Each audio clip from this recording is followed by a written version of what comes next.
I called this "What a Long Strange Trip It's Been." I'm not a giant fan of the Grateful Dead, it's just the song. But I call it this because the way I ended up here is not what you would probably expect. In this presentation, I'm going to discuss the growth over the past 7 years of Wmpmi and what's contributed to that growth, the issues resulting from the growth, and then what it takes to sustain this kind of growth and continue it. I came to Wmpmi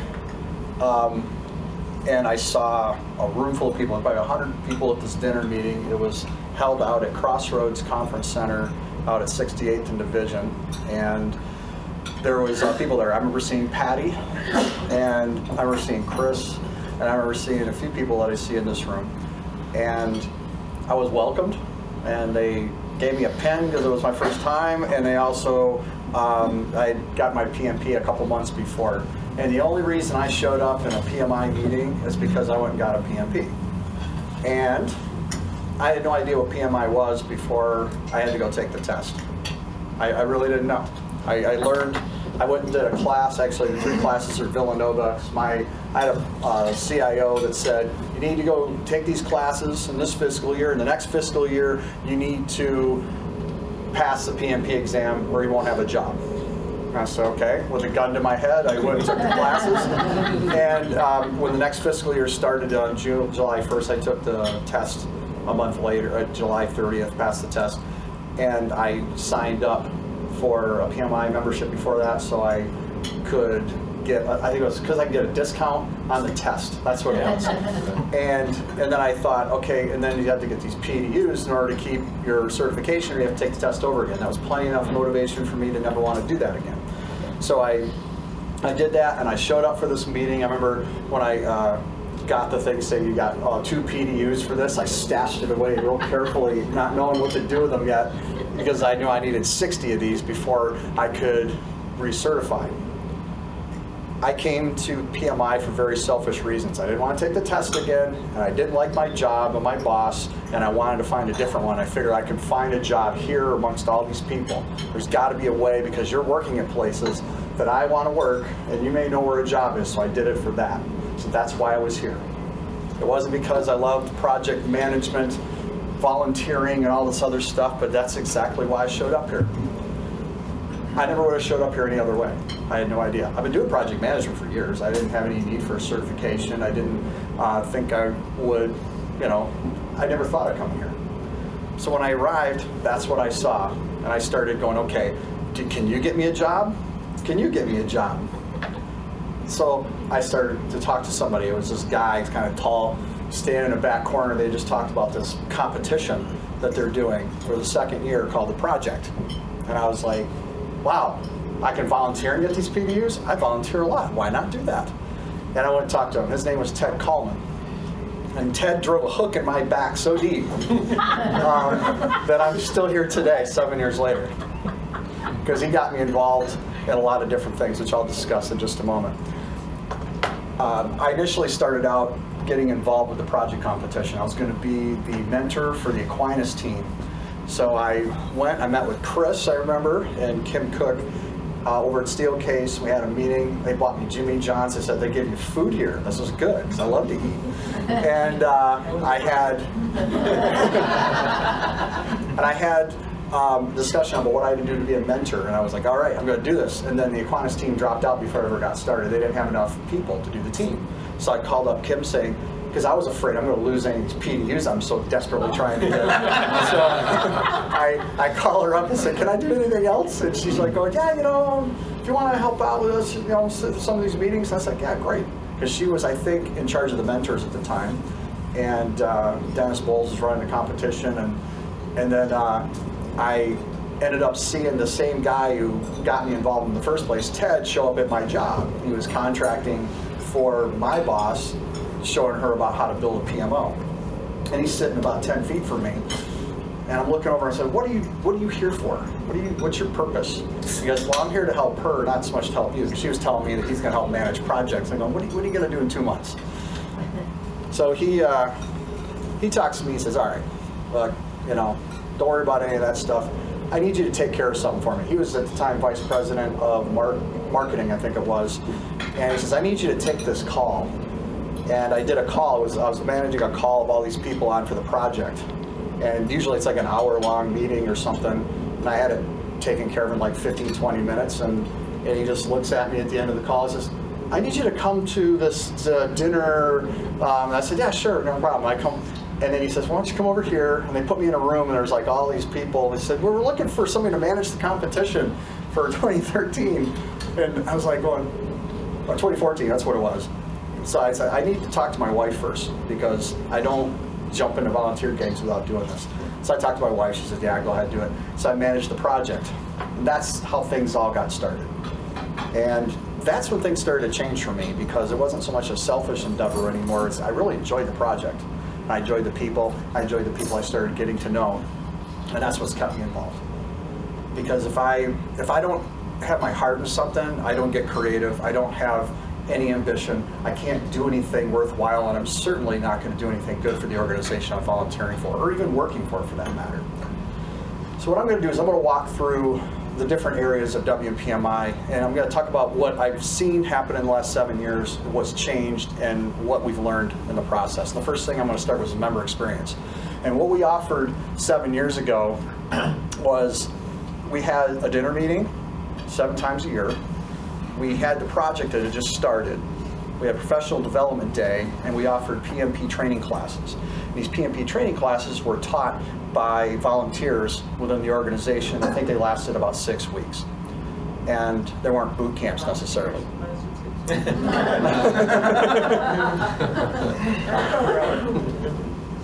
And at that time, those classes were, I guess they were hard to staff, because you had to get people involved, and it was a lot of work. It was a revenue generator for the organization, though, as was the PDD, but everything went all in on those things.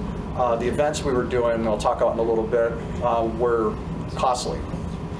So we had to make it up some way. But what we offer our members now, in addition to those events, we have a breakfast, a lunch, and dinner. We have workshops. We are doing videos, as you see right here. What we're trying to do is connect our entire region, because our territory goes from the Indiana border down Benton Harbor area over about as far as Ionia, roughly, straight up, a little left of the bridge, Traverse City, and the left side of the Upper Peninsula, the west side of the Upper Peninsula. And this little island off the coast in Lake Superior. I don't know if anybody lives there, but it's part of our zip code, so we can have that. And there was, but we have, yeah, you probably did, because you were UP. But we have lots of volunteer opportunities. The project changed a lot of things for this organization in 2012, because we went from volunteers that were staffing just the things we were doing to getting about 20 to 30 to 40 to 50 volunteers doing this event. And that got people really involved in it. I think it really ignited what this organization can do. The networking opportunities increased. The breakfast and the lunch provide opportunities for people that are not able to make it to the dinner, or they're more lunch people, or they may be more breakfast type people. The workshops, the professional development days, the things we do, we want to get people involved. Even the videos online, we started getting traction up in Traverse City, and our membership has increased up there, down in Benton Harbor, Whirlpool area. We're working today with Kalamazoo. Leah Smith right here is volunteered. You did volunteer, I didn't tell you to do anything, right? Okay, but I'm going to bring it to the board at my last board meeting to have her installed as a director at large, just like we have up in Traverse City, to manage Kalamazoo and Battle Creek, and to bring that back to life like we had, and find a place where we can project the meetings to, and to do things down in Kalamazoo and Battle Creek for those people like we're doing up in Traverse City. And so we can connect these parts of our territory, because shouldn't be just a Grand Rapids-centric organization. And our learning and professional development has increased tremendously over this time. And I'm going to talk about those in more detail. But this connecting of our entire region has been really important to me, and it's been important to the other board members. And I'll talk a little bit later about how it's increased the complexity of what we do and how we do it, and how coordinated we need to be. So I talked about Kalamazoo, Battle Creek, Benton Harbor, Traverse City. One thing I want to say about Traverse City, when I joined with WPMI, Traverse City wasn't in our territory, but the year before they had we're part of what's Region 4 PMI. They had the Region 4 meeting up here, hosted by West Michigan PMI in Traverse City, which was not part of our territory. And they didn't realize until they're up there, the zip codes for that belong to the other side of the state in the Thumb area chapter. So the president at the time, his name was Tom, he went ahead and tried to get those zip codes moved over. You figure, oh, you just go to the system and say, these zip codes belong over here. Oh no. He tried, didn't get it done. Lori Bailey tried 2 years, couldn't get it. Ted Coleman, the next president, tried, didn't get it. And then I came along, and I was part of when Ted, I was president-elect with him. We went to Rochester, New York, sat down with those people because it was a region meeting saying, what do we got to do? Give me all the stuff we got to do. And they said it, I went and did it. Well, we got to do this. And they kept adding stuff and adding stuff. I finally was at a PMI meeting out in Los Angeles for what was called the Leadership Institute meeting. And I went off on an incoming board member for PMI because there was a guy I went through one of the leadership classes with. Said, why don't you talk to him? And there's a guy he didn't like, I didn't realize, but they're both from Australia. And I just went off on those guys like, this is ridiculous. You see this? This is Michigan. This is West Michigan. This is Traverse City. It somehow belongs to this over here. Well, long and the short of it is, within about 3 weeks, I get a call saying, let's get this taken care of. And I did all the stuff. I wrote probably 20, 30 pages literally over the time of doing this, and emails and questionnaires and all this kind of stuff and how we're going to support it and da-da-da-da-da. Finally, we get these, and we get 9 extra members. So now it's 25 because we are connecting with them. And that's why all this stuff is really important, because we have to have somebody there to help out, but we have to be part of us first. Now, professional development is at the core of what we're doing. I mean, a lot of people come here because they want to have PDUs, obviously, but they also want to learn new things. They want to try new stuff. And what we offered in 2012, we had, like I said, the dinner meetings, PMP prep, professional development day, the project, volunteer recognition dinner. Now we have all that stuff. The breakfast. Now the breakfast came along. Part of what I think sponsorship does for us, it gives us money so we can develop the people who are doing the work. Because we send people to these conferences that PMI puts on, these leadership conferences. And when I went to my first one, actually the second one I went to was in Orlando, I got to talking to somebody and they said they do this breakfast. And I said, tell me everything about this breakfast. And how'd you do it, where did you do it? And I came back and I went to Ted at the time. And I said, hey man, I'd like to see if we can do this breakfast. So I went and I got all the information, I brought it to the board. Board said, yep, we'll do it. And we started off at the Women's City Club. And immediately it became, I think, a hit. And people started doing it. And I said, the first breakfast, I thought we should be doing at lunch, too. I said, oh, wait a year, and we'll bring it in. A year later, we started doing the lunch. And it became a regular. Now we have regulars that come to the breakfast. We have regulars that come to the lunch. And it's just, it's been a real, I think it's been a lot of fun to do. I've enjoyed doing this stuff. And getting, like, this facility, what we have here with the University Club. Because part of what makes the breakfast, the lunch, and the dinner itself, part of how I've gotten to every volunteer position is I saw something wrong, and they said, oh, do you want to take a look at that? It was just taking a look at it. It's all it started out as. And when we were out at, it's not the Hilton anymore, but the 28th and Patterson, there's a hotel right there.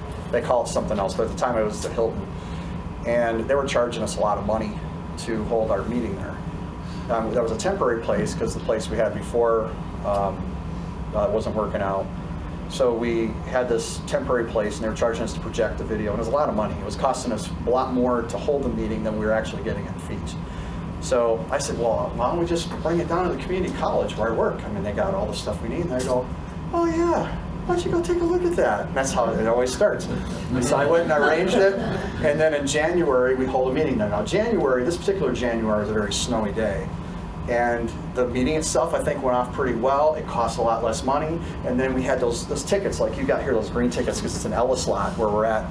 The tickets didn't work that night. And there was like a line of cars and a blizzard going on. I'm like, what's going on? I'm just walking out to my car because I can swipe my thing to leave. And I see people out there, and Andrew Gill was the time program, so he's in his little Mini Cooper, he's shivering and angry. And I was like, okay.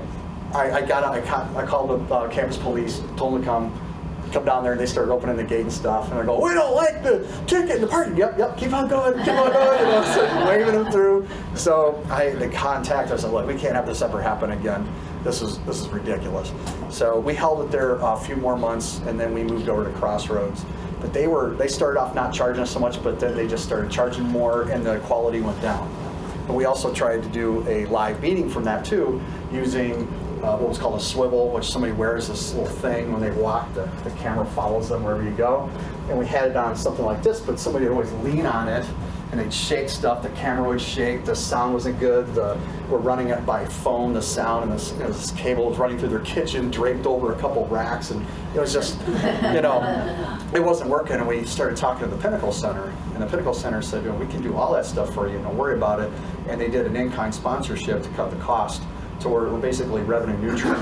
And the deal we made with this facility, University Club, we're revenue neutral. So we can have 3 people show up or 300 people show up, and we're not making a bunch of money, we're not losing any money either. And it makes it so these are sustainable events. So the breakfast and lunch and the dinner are sustainable events. So we started to think, okay, we can't go all in on the workshops. On the PDD.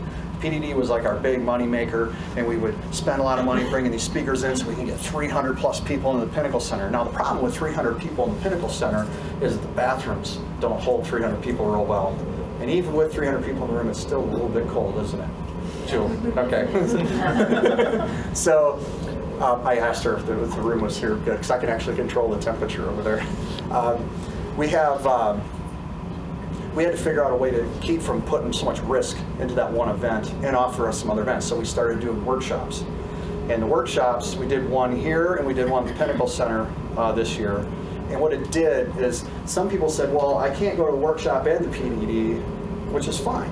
Because what we want to do is we wanted to be able to offer more and make more money for the organization, but make the PDD something more comfortable. So this year we had 240 people at the PDD, which was comfortable. It's still a lot of people, and the bathroom lines weren't as long, the lines to the food weren't as long. It was easier to deal with, and we still had a lot of fun, but we also had some workshops too. So it all, trying to diversify what the revenue stream is and offer more possibilities for people. But we're also listening to you guys. What is it you want? Some people want workshops. I want more time with this person, or I want more networking opportunities. So we're trying to listen and be able to apply what it is we do. And then the online meetings. We have a live stream that comes for our dinner meeting. We record that. We post it up there for certain sponsors, but our meetings we do here at the University Club in cooperation with Compass. We got Henry back there filming. You don't often get mentioned, but I gotta say I really appreciate all the work you do. So thank you, Henry. And Grant Smith, who works with him, he does the editing of these, and they put them out there. We got them on our YouTube channel, and they're free for anybody who wants to see them. Not just PMI members, but anybody who wants to see them. I don't know if they want to see this one, but they'll be able to, it's free. You get what you can pay for. Okay. Now, marketing and sponsorship has been a big part of this. Now, our marketing, when I started here, they started with this thing called the 3-legged stool, which we had our members on one leg, we had our academic outreach, and then we had the businesses, our sponsors, the people we connect with, and how all this stuff comes together. And that was put together by a guy named Mark Mokel, who was our marketing VP after Ted. And then social media. Now what we found out is we had 2 Facebook accounts. The one that had all the people in it, we couldn't get into, so we had to basically start over with the Facebook account we had. And I think it was LinkedIn too, we had that.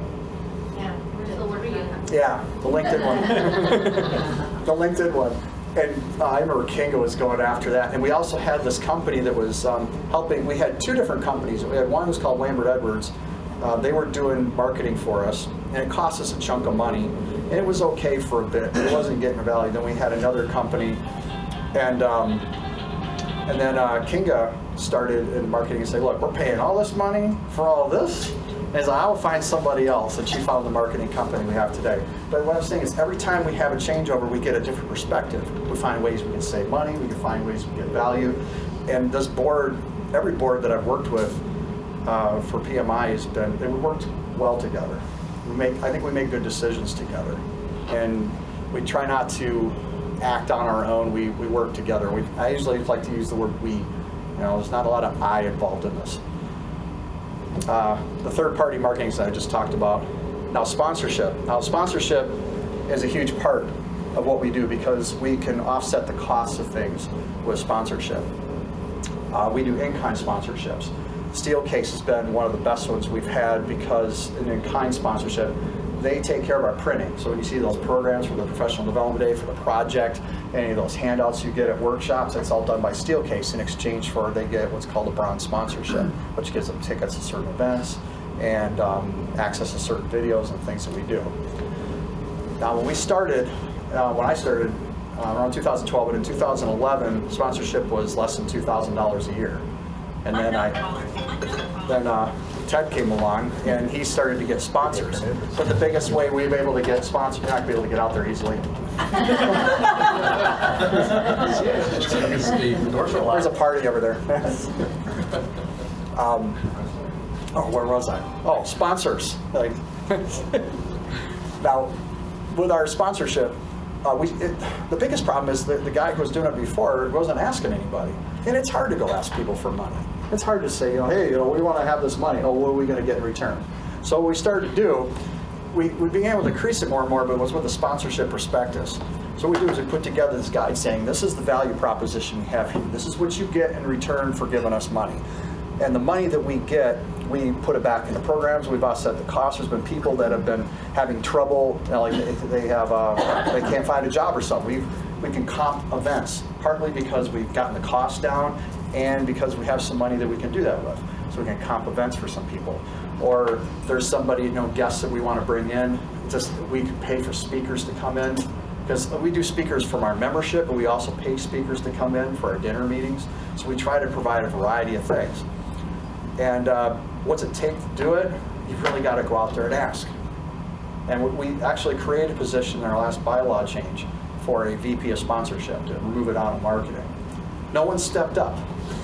No one's volunteered. And I believe it takes somebody who can do sales, who can not be afraid to hear no. I've done the job. I did it for a year. I raised, I think, a great deal of money doing it, but I caught a lot of no's. I must have asked well over 100 people about sponsorship, and I ended up getting, I think, 15, 18 sponsors out of that. That's about the average, And we've had a lot of generous sponsors like Spectrum Health and Steelcase. K-Force has been with us for a while, Whirlpool, Tech Systems.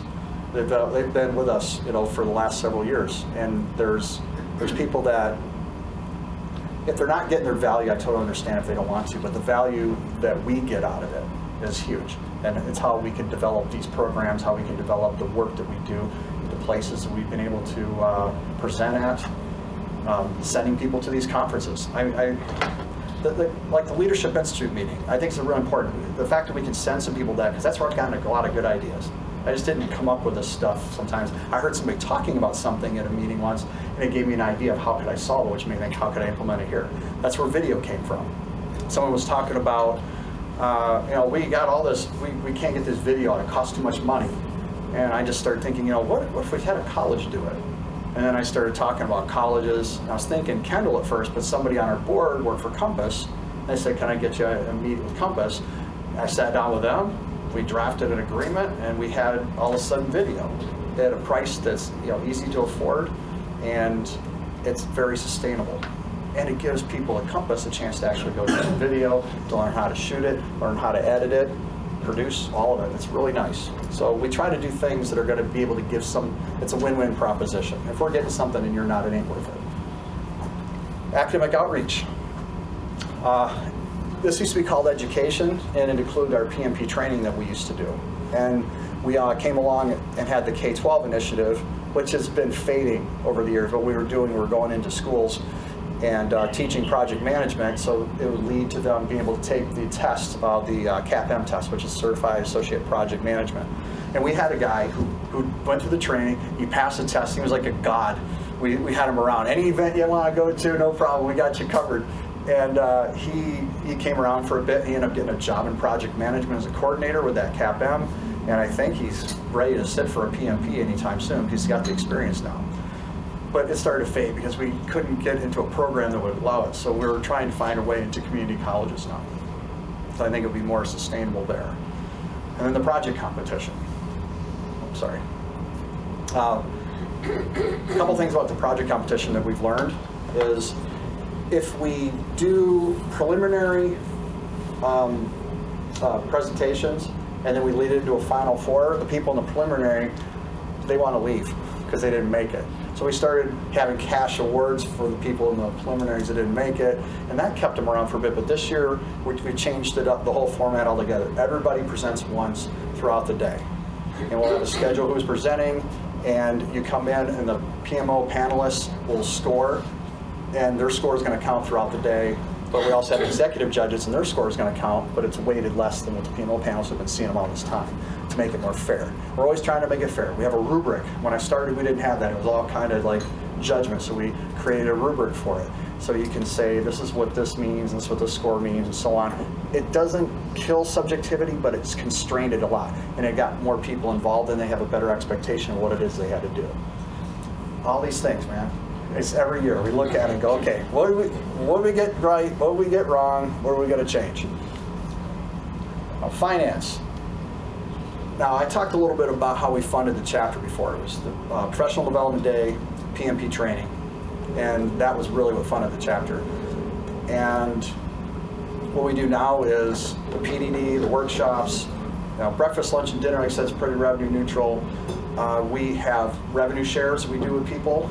We just had a couple of them in the last month, and that brought in some money for the chapter where we bring in somebody who was PMP training.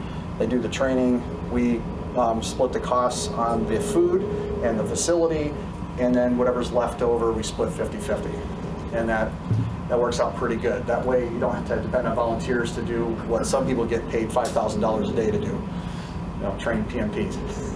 So we're always looking for ways to do that. Sponsorship is another way we fund it. And that's another big part of it. But we have multiple revenue streams, so if something fails. One year, a couple of years ago, we had somebody who was doing sponsorship who got a job and he wasn't getting the sponsors. So we had all these events and things planned based around revenue from the sponsorship, and we didn't get it. So we went like 30 grand under on that. So the next year, we cut costs, introduced a few things that we were going to do, made that money back.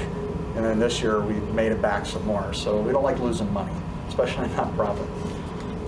But with increased growth comes increased complexity.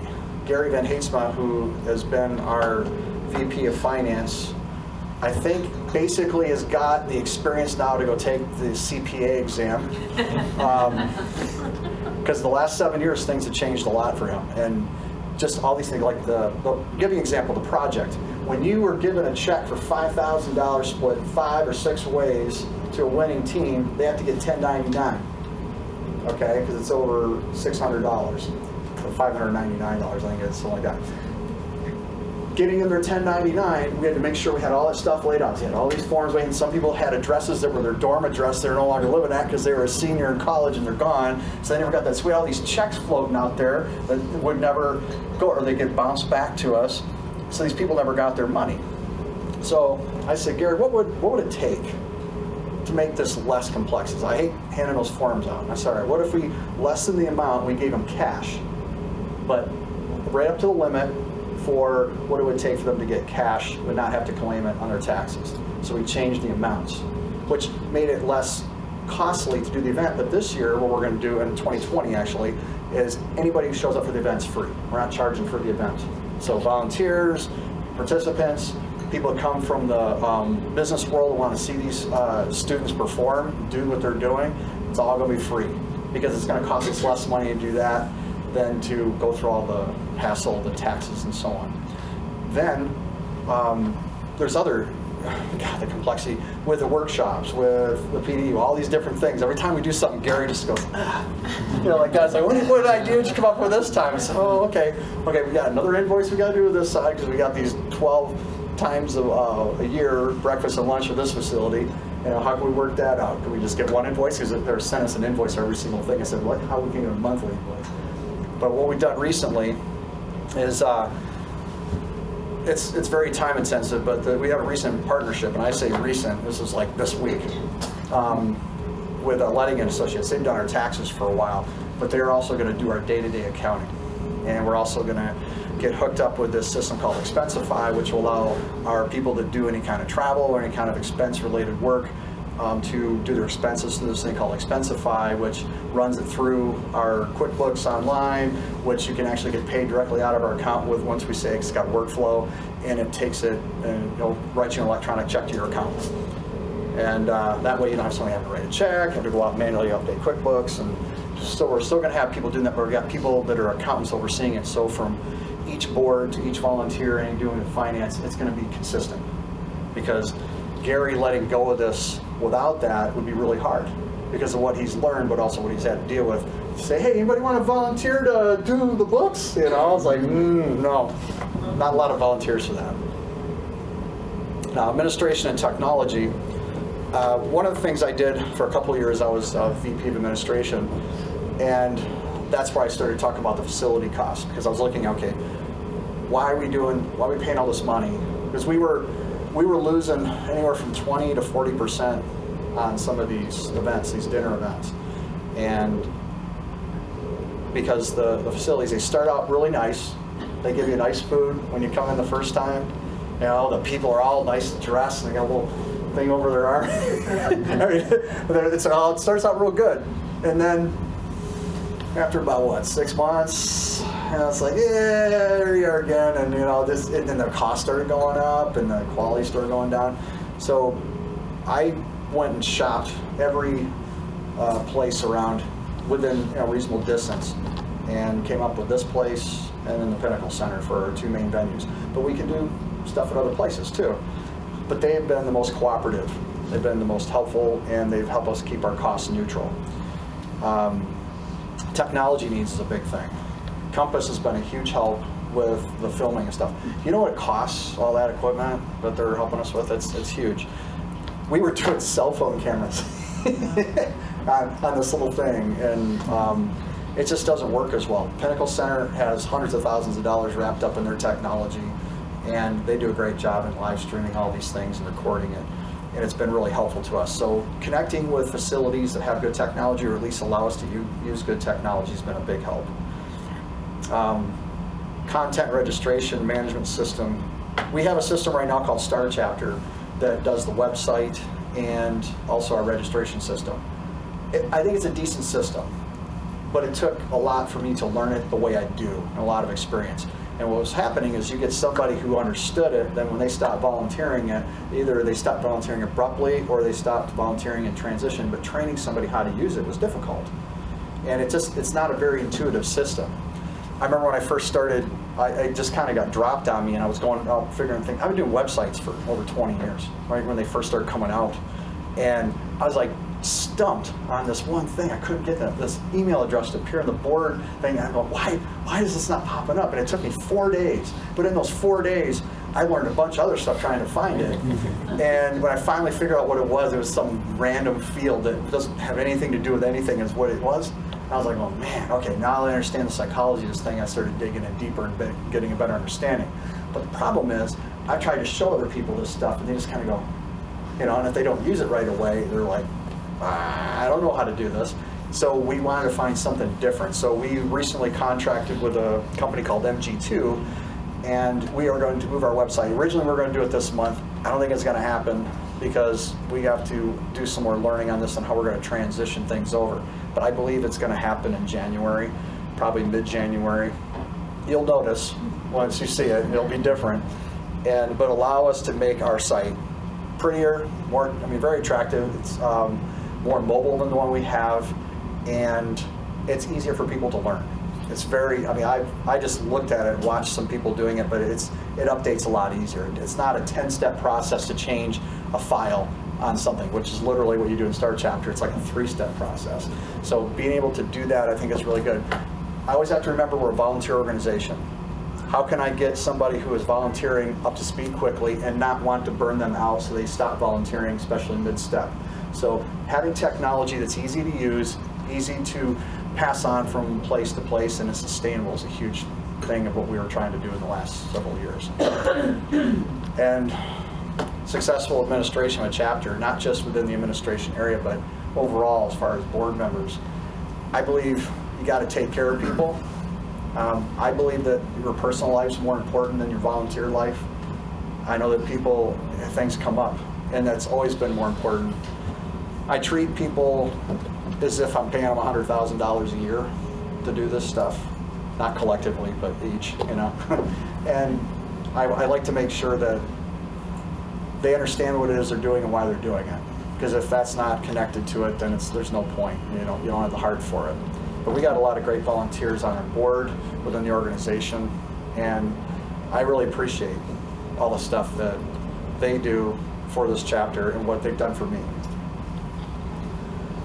One of the things I want to say about the website registration system, it's key to what we, all the program stuff we do, and how we, charge for events, how we keep track of what's going on, our surveys that come in, all these different things that we look at. We have to have a system that's in place that works, and people understanding the system is important. And if there's anything that administration and technology has affected PMI, it's everything we do is tied to it. It's tied to the technology, it's tied to the people, how we manage our membership. And we have member experience, but they have their information tied into the system. That all comes in through there. How many people have tried to change your information and it didn't change? Okay, we have to answer those questions, because sometimes we don't always get what we need, and administration is usually the place that's dealing with PMI directly, the mothership, as we refer to it. So sometimes those calls aren't always easy. They're a big organization. I'm not here to crap on PMI so much. I'm just saying that they got over 320 chapters now throughout the world. We're just one of them. When I started out, we were about 650 members. Now we're over 1,000. So we've grown a lot in this time, and there's a great deal of effort that goes in behind that growth, and a good administration, not just of the board members, but how we manage that data and how we manage, contacting people, how we manage the relationships. It really ties into these systems. So it's really important to move that forward, but people have to understand how they work. Recently, in the last, I would say, year and a half, 2 years, we started doing more with other chapters in Michigan. We talk about shared services. The reason we moved to this new system is we brought in some people that work for MG2 to come here and present, along with some other things we started talking about, like services for our accounting. We talked about possibly outsourcing sponsorship. We talked about this new system, this new web system. All these things we brought together, and we made some group deals. So the MG2 stuff, we got a good price based on all the people in Michigan and our membership, using the power of our membership together collectively to do that. So these ideas we started to talk about, people have asked us, hey, how did you done your breakfast? And I tell them, hey, this is how we do it. Here's the template. Here's what you want to look out for. I share that, and then they come back to me with, hey, we have this speaker that's coming in, but they say if they want to do another talk, we can probably cut our costs if we bring that same speaker over to your neck of the woods. So we're like, hey, that's great. We can do that too. So all these different things we started talking about, how can we make our chapters better? And also, they can provide discounts for our members at their events, and we provide discounts to their members at our events. Not the deepest discount, because we want to give our members the best price, but it's not quite what right now, if you sign up for the Scrum Master training or the leadership training that we talked about, you can get it for $299. That's the best price you're going to get, no matter what sponsor level you are. That's the best price. And we offer that to our members first, because we know some members don't work for some of these big sponsors. We know that you may be an individual running your own business, okay? So we offer that price first, and then we go on as other people start to take that on in their chapters, because we want to take care of our members. Our vision is to provide the best member experience. And I've listened to all these different members, like, what's a good experience for you? They always say, PDUs, networking, can I find a job, and I want some good training. And also, when things aren't going well, can you help me out?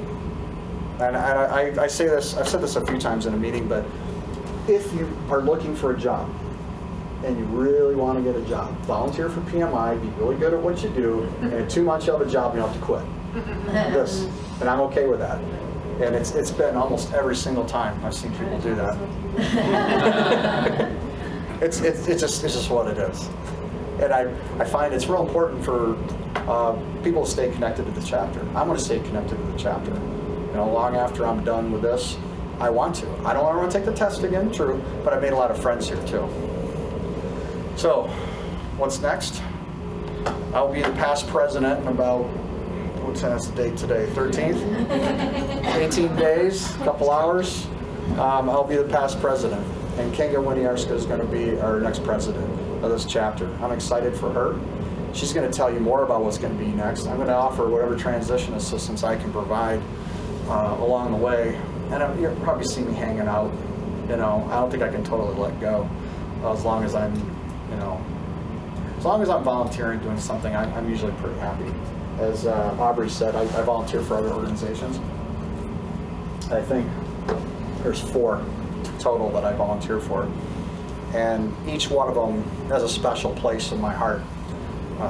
I've been volunteering since I was 19 years old, and I don't get paid any money, but it's like a playground for me when I volunteer. This has been my favorite playground in quite a while, because I've gotten to do stuff here that jobs I've had, they go, oh, we can't do that, or we can't do this. I said, sure you can. You can do this. This is the way you do it. You got to just do it, you know? And there's a lot that's come out of this for me. I've gotten so much back out of volunteering for this organization that I can tell you just in an hour or so that we're talking. But you'll be looking to Kinga and the new board for what's coming next, because if you come to the breakfast, she's going to talk about what's next for this chapter in 2020 and beyond. I've been really grateful to be able to help get it this far. Any questions?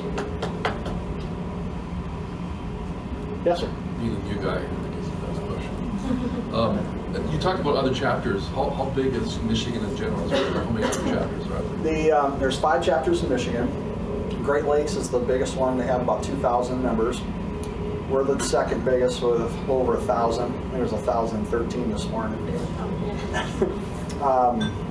Let's see, Huron Valley, Ann Arbor area, they have about 650. Capital area, they have about 650. That's the Lansing, Greater Lansing. And the Thumb area chapter, which has like large territory, but not as many people, they have about 150 to 200 members. Yeah. Any other questions? So it really do cover the western part of the Upper Peninsula? Yes. Yeah, we got. You know what's funny? Wisconsin has part of the eastern UP. That's how those zip codes are divided up. They have part of it. I don't know. It's when I had to talk about all this stuff. I mentioned the Traverse City thing. That's just been the most of all the things I've ever done in my life.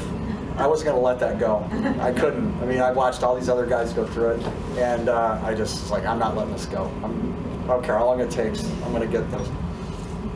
Are they active chapter, like Traverse City? Do they have? They're in our chapter and they're an active area. What we did is we installed a director at large, much like I was talking about with Leah up there, and I gave her, here's all the people we have, our members up there, and what she did is she started plugging into all the different community organizations, Better Business Bureau up there, their Chamber of Commerce, started getting facilities, and what we do is we project from the Pinnacle Center our live dinner meeting up there, and she brings people in. What we've done is we use some of the money we get through sponsorship to pay for the food up there for them so they can watch and they can do those things. And once they're able to be self-sustaining and then she's working on getting a sponsor, then that sponsor will take care of it up there. And then we're going to do the same. In Benton Harbor, where Whirlpool has a room full of people that will watch the dinner meeting when they can. They've been into some deep projects lately. They've just been watching the recordings of it. But that's what they do is they'll put people in a room, they'll buy pizza or Jimmy John's or something like that, and they feed them and they watch the meetings. They can connect and talk to us, if they have questions. That's why when you're at the dinner meetings, they can please talk in the microphone. They can't hear you without the microphone. So they got me running around there trying to, here's a microphone. And then we're going to work on Kalamazoo, Battle Creek. And I like to get Muskegon, Grand Haven, Cadillac, all these different places. My vision for this is I want everybody within 15 minutes of a dinner meeting, no matter where they're at.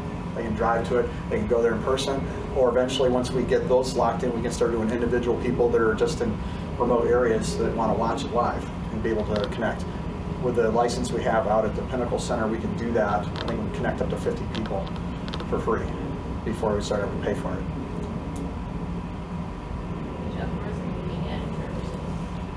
It's been at the community college up there for the last few. I'm not sure if they're looking for a new place or not, but that's where they've held it. They had it one time, they had it at, where was it, somebody's place of business, and they took a picture of the first one with all the people there, and up on the board, they had like passwords. And I said, you may want to edit this picture, you know, before we post it out on our social media. Yeah. Yeah, it had passwords up there. It was like, you know, get this and get this.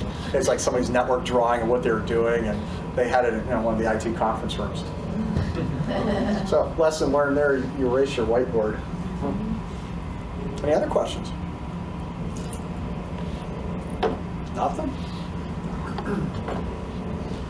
What's your best memory of the last years? Oh, wow. That's a good question. I got like 3. One was the first time we finished the project. It was held at Davenport University that year, Project 2014. And I've been working on it for a year. We had a quarter of it, all the people had left. And I was just sitting there, and I just sat in that auditorium, and I just felt elated. Like, you know, I'm glad this is over. And I had a lot of fun doing it, but, you know, it's a lot of work to do. And I just sat there for probably a good 15 minutes, just quiet. And then I got in my car, went home, and then I got a call, hey, I want to do the second, I want to do 2015. So I was like, yep, I'll do it. You know, another memory I have is part of what I got to do is being a part of this organization. I got chosen to be in the PMI master class. It was if you're a chapter leader, you can put your name in for it. This is a long application process and interview process, and they choose 35 people from throughout the world. And you meet at 3 different times in person and throughout the year, and you're constantly working with your group. A lot of overseas calls, a lot of stuff. And I've learned so much, and I made a lot of great connections. And it also allowed me to do a talk at the global conference. And that was one of my favorite memories, because I walked into this room, I did a talk on leading without authority. In this room was about 500 people, or seats, not people, just seats. And I walk in there and like, God, this is a barn. Go fill this. And in about 10 minutes, all these people showed up. And it was full. And I got to do this talk. And when I was done with that, I just felt like, I was nervous. You know, I get nervous from time to time to do talks, but this one I was really nervous for. And when that was done, I just felt like this. But that night, we had this celebration, this graduation for the Leadership Institute, and that was one of my favorite nights. It was a lot of fun. I mean, I made a lot of lifelong friends there. People I still talk to today, if I see them at a conference or something like that. Catch up on Facebook and do all kinds of things, but I made a lot of friends. I mean, it looked like I made friends here. I made friends throughout the world doing that. I mean, just from volunteering and then having the opportunity to even join this thing. Now, Kinga, she got a spot in that too. And then to have 2 people from the same chapter get in says a lot about the chapter, because it's hard. You're looking at, out of 300 some chapters, 35 people, and all the people that volunteer and all the people that get chosen. I was really grateful to get in, and I was grateful to see Kinga get in it. And she's going to learn a lot from that, I know. I learned a ton about what I do here from that. And the memory has been really good. And I guess one other thing was I remember, this one's it's not a great memory, but it's the one I already told the story about. It was the parking mishap with the snow and stuff. I remember going home that night just like going, man, I'm never going to hear the end of this. It's one of those things you just don't ever hear the end of. I mean, I've screwed up a long way, and some things aren't necessarily my fault, it's how I deal with them. I think I dealt with it okay, but I just remember just thinking, man, I'm the one that came up with the idea to come to this place, and they just screwed up the parking, and so sure enough, it's like, hey, how are those tickets going to work? The February meeting, the March meeting, the April meeting, yep, no, they're going to work, they're going to work, I promise, you know. Yeah, thanks for the question. What's that? Oh yeah, they wouldn't serve alcohol at GRCC too. Yeah, they wouldn't do it. So I found a place that did. I don't even drink, but what we did is when we moved over to the Pinnacle Center, because one of the things we noticed at all the different places we went to, when we served dessert, most of the desserts went wasted, and the desserts cost a lot of money. So what we did, we went to Pinnacle Center, we stopped serving dessert, but we gave them free booze. And it was actually cheaper to do that. There's people saying, I want dessert, I want dessert. So I think one of the changes you might get with Kinga is they're going to get dessert back at the end of the Any other questions? Jeff, what would you give as, I heard you say sustainability a few different times, but what would you say major themes or goals, or I guess passing on that baton, what would you pass on? One thing I would always, if I could pass on anything, is never forget the member. This is a member-driven organization. Don't take the members for granted. Listen to what the members have to say. They may not always say what you want to hear, and sometimes you may not agree, but there's always ways to find it. Like, I had people come up to me about the dessert thing, and I'd explain it, and I understood, but I'm also trying to find a way to keep things, favorable cost-wise. And the other thing is, always take care of the organization. You take care of the members, but take care of the organization itself. Like, always, don't be afraid to look at stuff that's working and see if you can make it work better. And if there's things that aren't working well, that are causing you pain, deal with it. Talk to people about it. You can stop doing something if it isn't working. You can start doing something else if it will work. So I would say always review what's going on, what's working. If you want to look at it from an agile perspective, what worked, what didn't work, what do you want to do differently next time? Just keep it fresh, keep it updated. And I guess the last thing I would say is, take care of the volunteers. You got to take care of the volunteers. You got to do. Sometimes I've had people that were volunteering for something that they weren't good at, and they started out doing it. They wanted to do it, and then they realized they don't like it, or they're just not good at it. They don't have the skills for it. And I said, what would you rather do? As opposed to like, get out of here and running people out of town or something. It's more about, what do you like? And I remember talking to somebody in particular, and they said, you know what, I'd rather do this other thing. I was like, well, then just do it. We'll work it out. So we switched somebody over to something else, and it worked out better for them. They did their volunteer time, and they left. Volunteering, I already made a funny comment where I said 2 hours or 2 years, There's lots of different things you can do to volunteer in this organization or any other for that matter. We got all kinds of little opportunities and bigger opportunities. Of course we want to get people that want to jump in for the long haul, because that's always helpful to us.